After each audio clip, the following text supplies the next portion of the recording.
from West Virginia, Mrs. Capito. The senator from Iowa, Ms. Ernst. The senator from Alaska, Ms. Murkowski. The senator from Idaho, Mr. Risch. And the senator from Tennessee, Mr. Haggerty.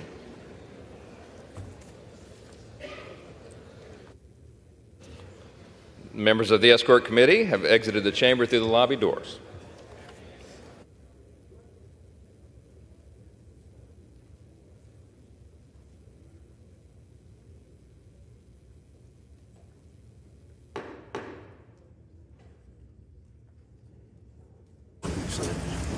Mr. Speaker, the Acting Dean of the Diplomatic Corps.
Mr. Speaker, the President's Cabinet.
Mr. Speaker, the Prime Minister of Japan.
Members of Congress, I have the high privilege and distinct honor of presenting to you His Excellency Kishida Fumio, the Prime Minister of Japan.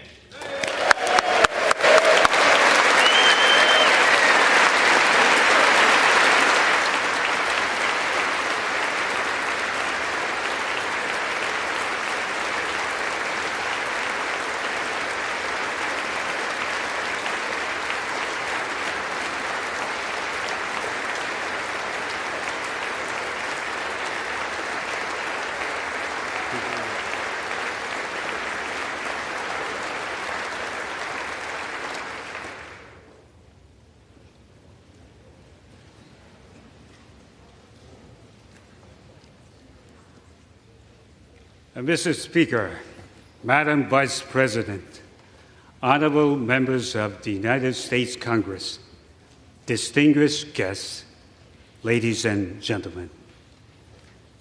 Thank you. I never get such nice applause from the Japanese Diet.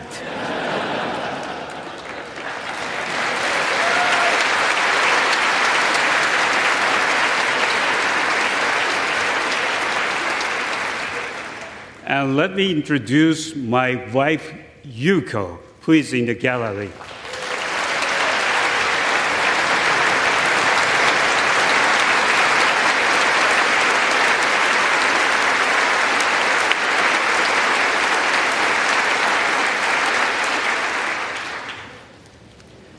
The fact that I married Yuko should give you great confidence in all my decisions.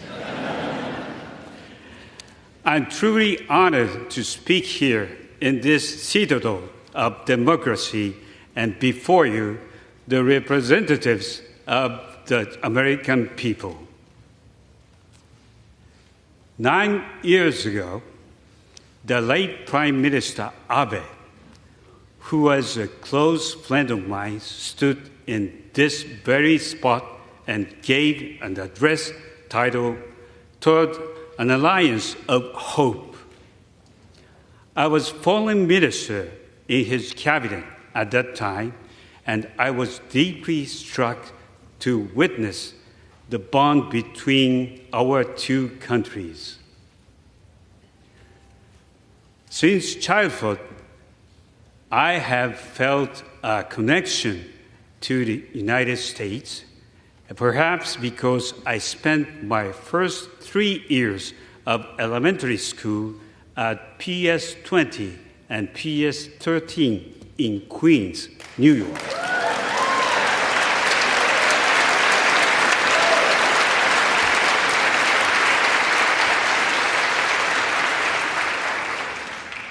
Even though I was the only Japanese student there, my classmates kindly accepted me and helped me immerse myself in a new culture. We arrived in the fall of 1963, and for several years, my family lived like Americans. My father would take the subway to Manhattan, where he worked as a trade official.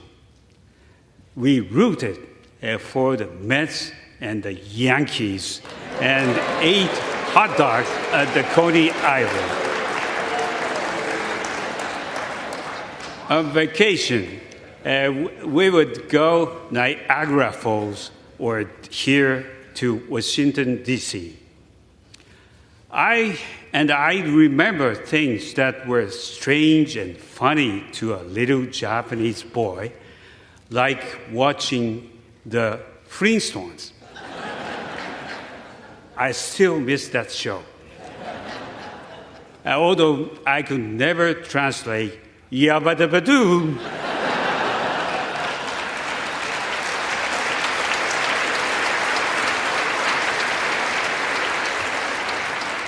After 60 years, I have a message for the good people of Queens. Thank you for making my family and me feel so welcome. I have never forgotten it.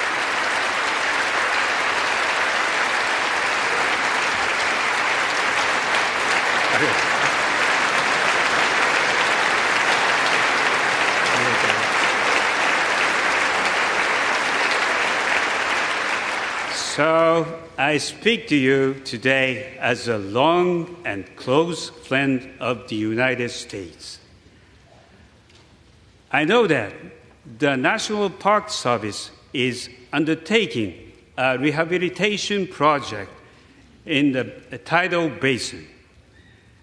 As a gesture of friendship, Japan will provide 250 cherry trees that will be planted there in anticipation of the 50th anniversary of your independence.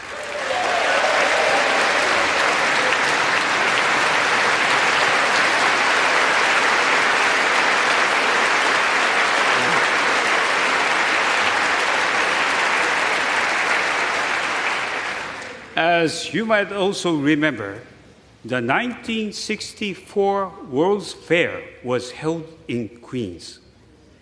Its symbol was a giant unisphere, and the fair's theme was peace through understanding.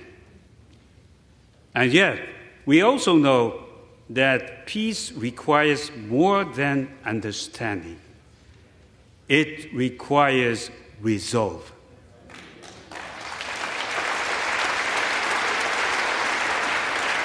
The U.S. shaped the international order in the post-war world through economic, diplomatic, and military, and technological power. It championed freedom and democracy. It encouraged the stability and prosperity of nations, including Japan. And when necessary, it made noble sacrifices to fulfill its commitment to a better world.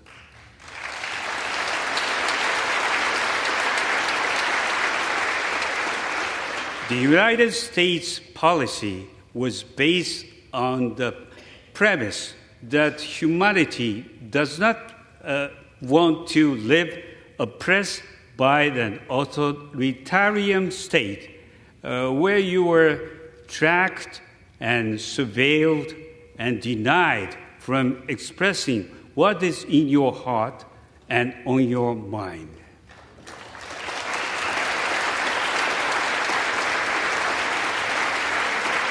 You believe that freedom is the oxygen of humanity. The world needs the United States to continue playing this pivotal role in the affairs of nations. And yet, as we meet here today, I detect an undercurrent of self-doubt among some Americans about what your role in the world should be. This self-doubt is arising at the time when our world is at history's turning point. The post-Cold War era is already behind us, and we are now at inflection point that will define the next stage of human history. The international order that the U.S. worked for generations to build is facing new challenges from those with values and principles very different from ours. Freedom and democracy are currently under threat around the globe. Climate change has caused natural disasters, poverty, and displacement on the global scale. In COVID-19 pandemic, all humanity suffered. Rapid advances in AI technology have resulted in a battle over the soul of AI that is raging between its promise and its perils. The balance of economic power is shifting. The Global South plays a greater role in responding to challenges and opportunities and calls for a larger voice. Turning to Japan's own neighborhood, China's current external stance and military actions present unprecedented and the greatest strategic challenge, not only to the peace and security of Japan, but to the peace and stability of international community at large. While such a challenge from China continues, our commitment to upholding a free and open international order based on the rule of law, as well as peace, will continue to be defining agenda going forward.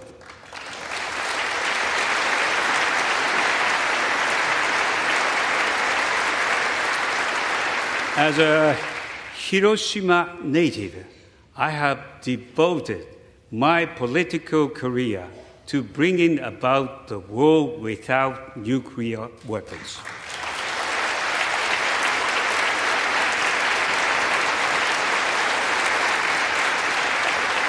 For years, I have worked to revitalize the Non-Proliferation Treaty regime so that we can gain momentum in pursuit of the aspiration. But there exists an imminent danger of nuclear weapons proliferation in East Asia. North Korea's nuclear and missile program is a direct threat. The issue of abductions by North Korea remains a critical issue. North Korea's provocations have impact beyond the region. It has also exported its ballistic missiles to support Russia's war of aggression against Ukraine, greatly increasing the suffering of the Ukrainian people.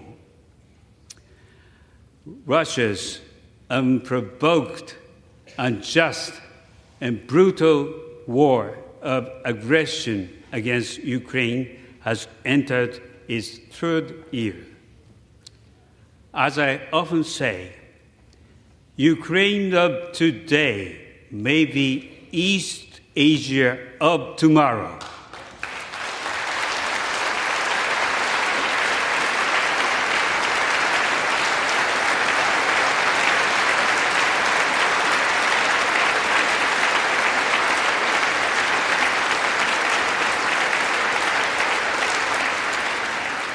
Furthermore, Russia continues to threaten the use of nuclear weapons, which has contributed to worldwide concern that yet another catastrophe by nuclear weapon use is a real possibility.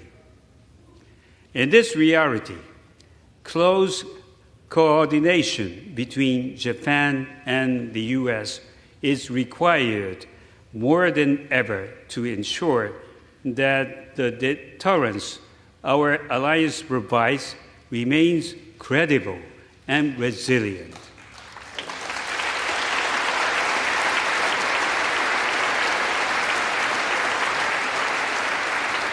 New forms of oppression are being imposed on the world. Freedom is being suppressed through digital technologies. Social media is censored, monitored, and controlled. There are growing cases of economic coercion and so-called debt trap diplomacy, whereby the economic dependency of nations is exploited and weaponized. Facing such rapidly changing pressures, how do we continue to safeguard our common values? I want to address those Americans who feel the loneliness and exhaustion of being the country that has upheld the international order almost single-handedly. I understand it is a heavy burden to carry such hopes on your shoulders. Although the world looks to your leadership, the U.S. should not be expected to do it all, unaided and on your own.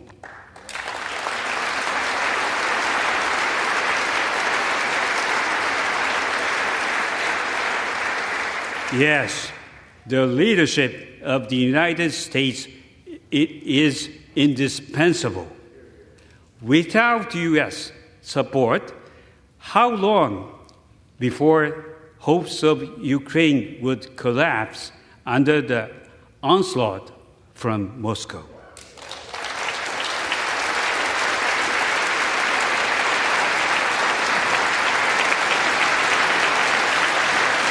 Without the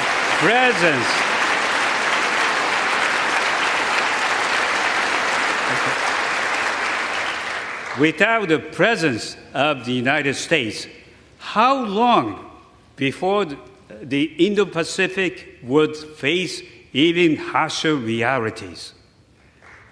Ladies and gentlemen, as the United States' closest friend, tomodachi, the people of Japan are with you side by side to assure the survival of liberty.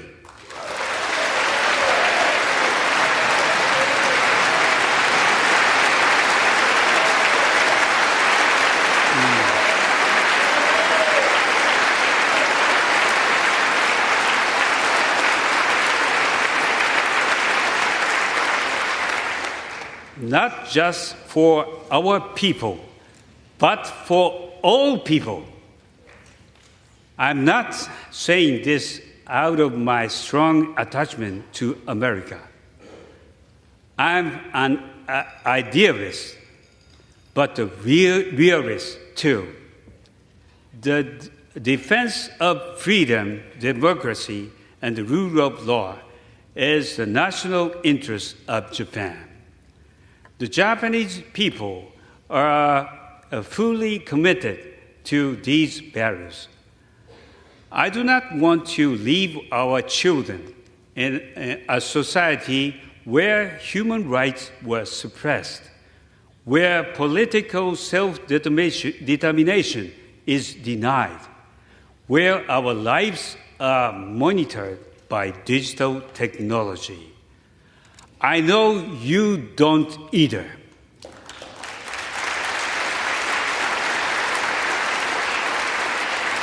Upholding these values is both a cause and a benefit for our two countries, as well as for the generations to come across the world. Right now, Japanese and U.S. service members are working side by side to deter aggression and ensure peace.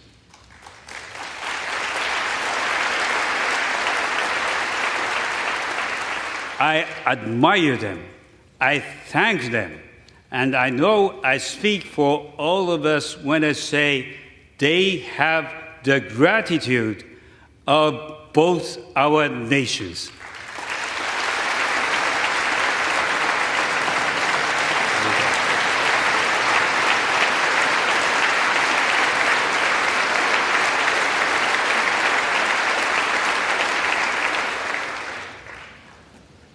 On the spaceship called Freedom and Democracy, Japan is proud to be your shipmate.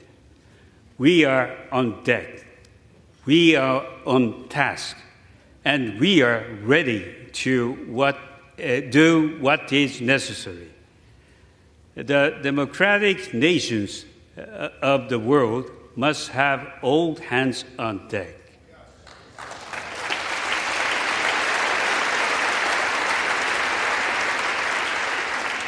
I'm here to say that Japan is already standing shoulder to shoulder with the United States. You are not alone. We are with you.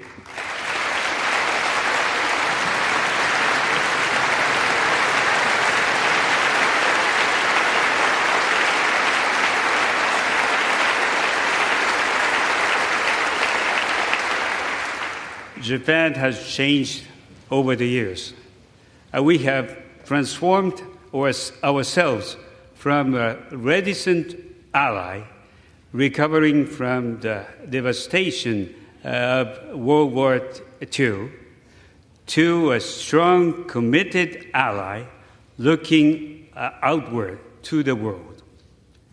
Japan has transformed its national security strategy. Uncertainty about the future stability of the Indo-Pacific region caused us to change our policies and our very mindset.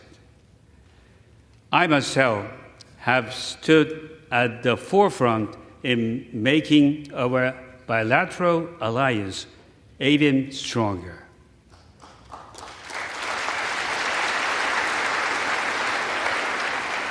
In 2022, we announced that we would secure substantial increase of our defense budget by fiscal year 2027 to 2% of GDP.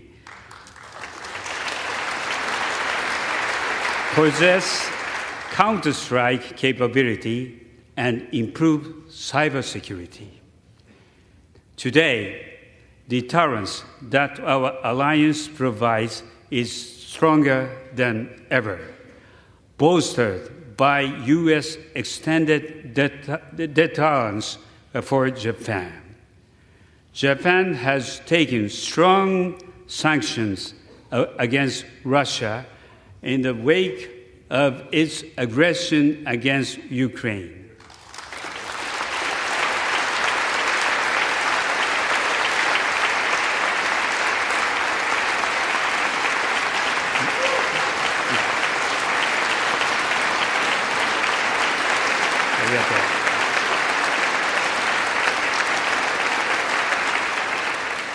We have announced over $12 billion in aid to Ukraine, including anti-drone detection systems. This is a part of NATO's aid package. And yes, we are even working with NATO on the other side of the world from us.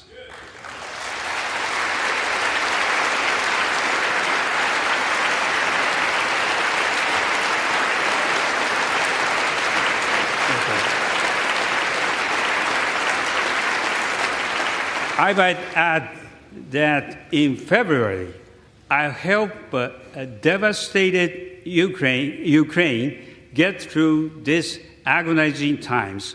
I hosted the Conference for Ukraine's Economic Growth and Reconstruction. Japan will continue to stand with Ukraine.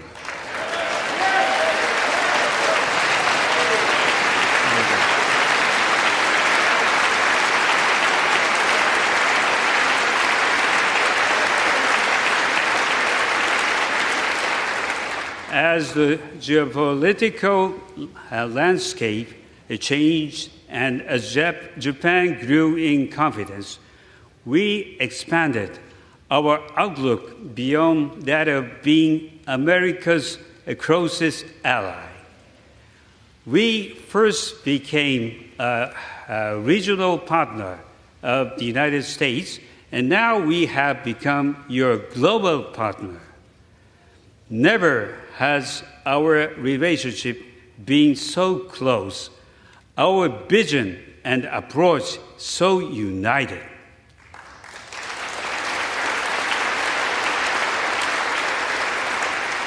Today, our partnership goes beyond the bilateral.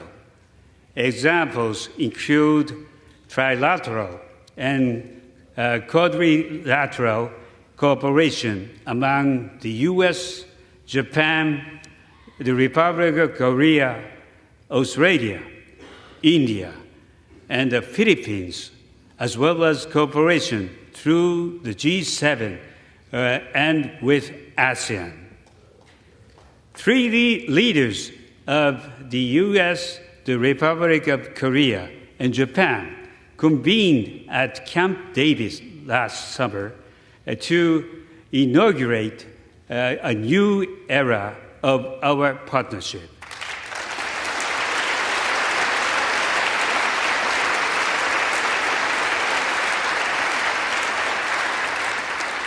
From these various endeavors emerges a multi-layered regional framework where our alliance serves as a force multiplier.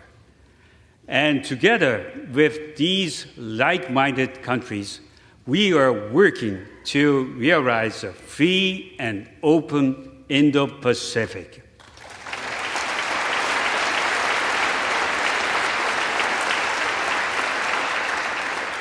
Here in this chamber, we should have strong bipartisan support for these efforts.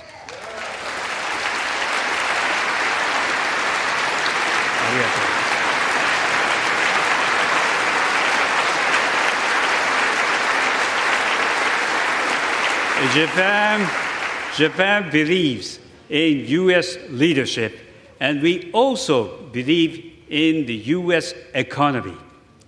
Japan is the number one foreign direct investor in the United States.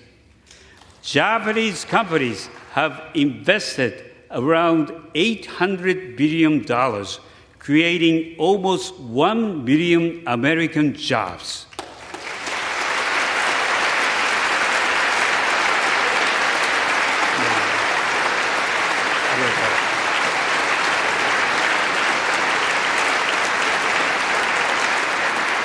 These are good jobs, with 500,000 jobs in manufacturing sector alone. At home, I'm embarking on a set of initiatives called a new form of capitalism to drive the Japanese economy. The public and private sectors are joining hands to transform the social challenges we face into engines of growth. Wage increases, capital investment, stock prices all have attained levels not seen for 30 years.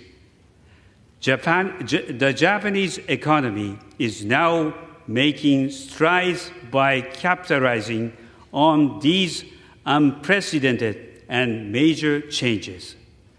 A growth-oriented Japanese economy should also spur even greater investment in the United States.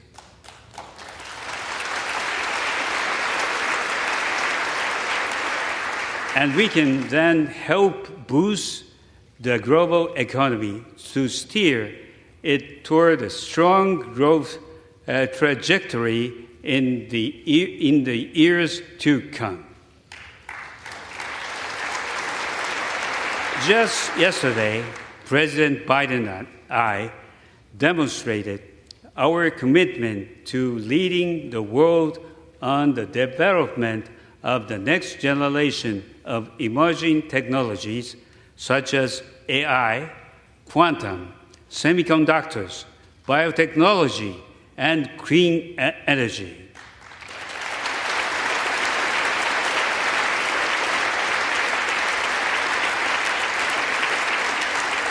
And the scope of our bilateral cooperation expands to space as well, illuminating our path toward a brighter and more hopeful tomorrow.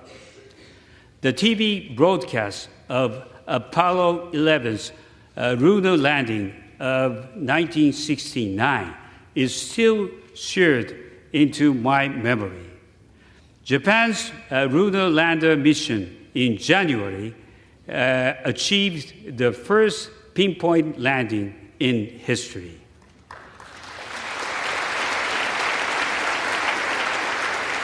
Yesterday, President Biden and I announced that the Japanese national will be the first non-American astronaut to land on the moon on the future Artemis mission.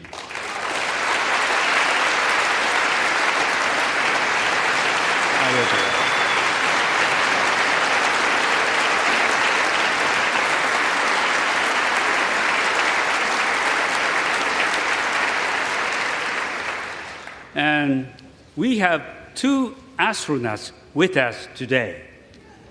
Would Mr. Hoshide and Mr. Tani please stand?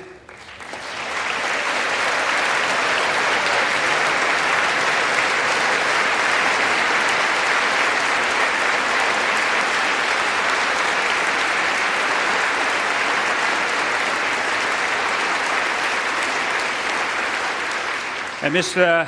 Akihiko Hoshide has flown to space 3 times and served as commander of the International Space Station for 5 months in 2021.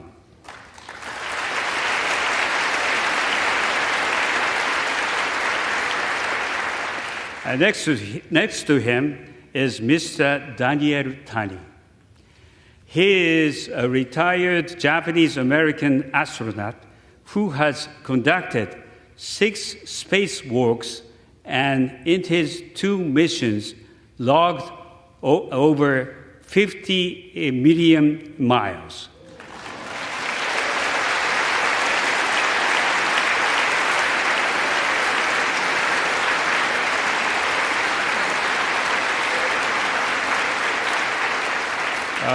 Which is a lot of frequent fire points.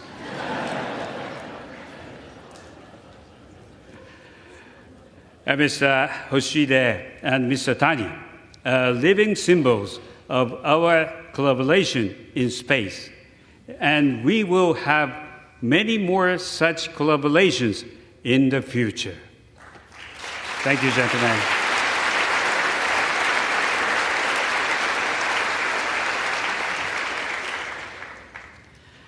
Let me close with this final thought. I want you to know how seriously Japan takes its role as the United States' closest ally. Together, we carry a large responsibility. I believe that we are essential to peace, vital to freedom, and fundamental to prosperity. Bonded by our belief, I pledge to you Japan's firm alliance and enduring friendship.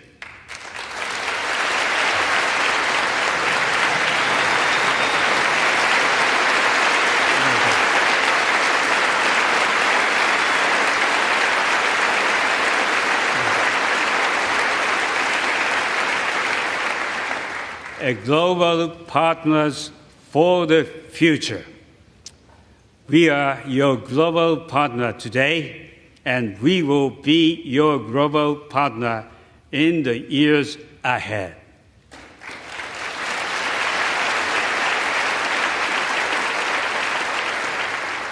Thank you for inviting me. Thank you for your hospitality. And thank you for the role you play in the world. ありがとう。